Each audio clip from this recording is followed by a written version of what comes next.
I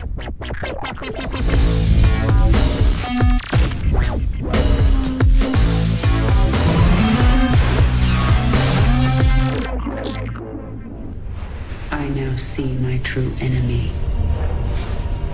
He waits for me in the void, wielding powers I cannot imagine. I go to face him, having renounced everything. My humanity, my identity, the man I love. But I will not face this enemy alone. I am the Swarm.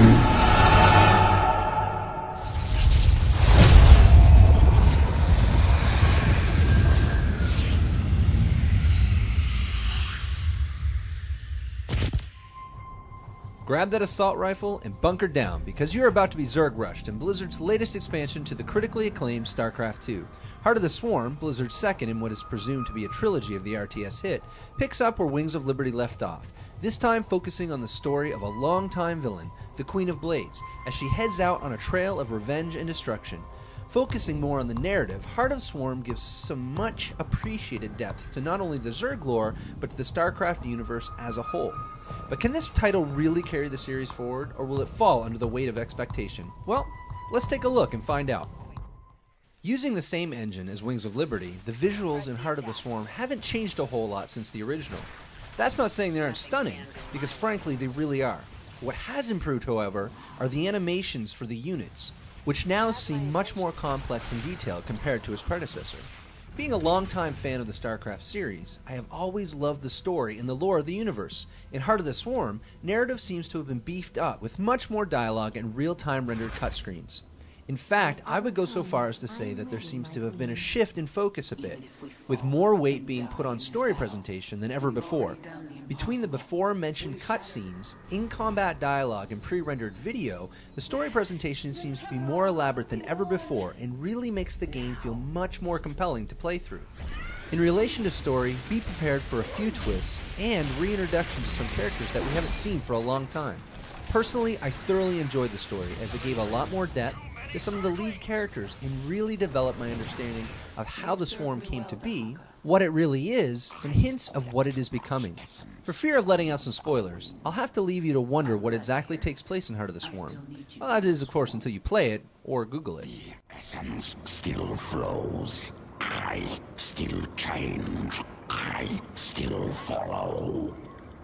That's all there is to say. Now it's time for action. To complement narrative presentation, Blizzard has added and buffed up the RPG elements in Heart of the Swarm. Heroes play a much larger role in this expansion, much in the same way that Warcraft 3 used heroes to really personalize the story. There were several missions that relied on your use of the hero unit to complete objectives, and in many cases even defend your hive cluster. There were even a number of fights where your hero would face off against a boss unit. It felt a bit more like Diablo than Starcraft, to be honest, but it was really a nice change of pace. The only struggle I found was that I wanted to play it like Diablo, which had me stumbling over the controls a bit, until I finally got the hang of it. As much as I enjoyed this concept of hero-focused gameplay, and loved the missions associated with it, there was a concern that I really wasn't going to see any epic battles with massive armies clashing on the fields of war. Thankfully, those concerns were dismissed, as Blizzard did an excellent job of juggling the two styles of combat. As a result, I felt the playthrough offered a nice, balanced experience.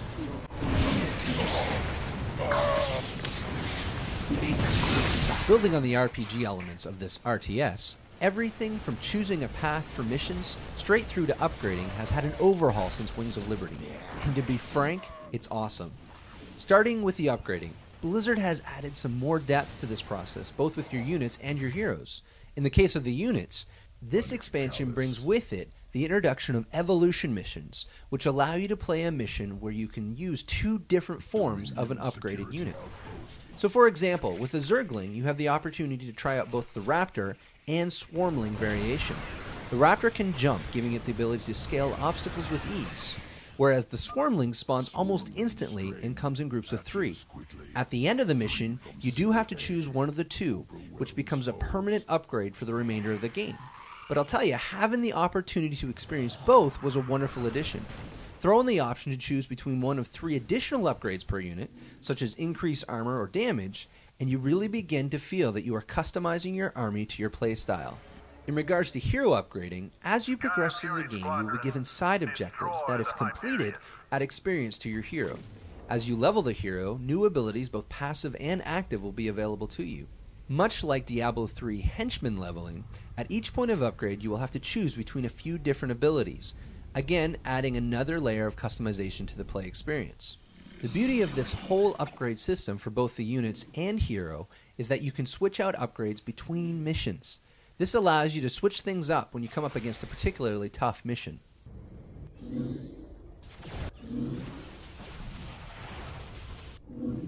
Another area that has seen some noticeable upgrades are the controls and gameplay. The controlling of your entire army is now an option. With a quick click of F2 by default, you can control all combat units on the map, with your own hero's ability still accessible on the right side of the screen. This was a wonderful addition, especially as a Zerg player, because let's be honest, moving 150 Zerglings is a challenge on the best of days.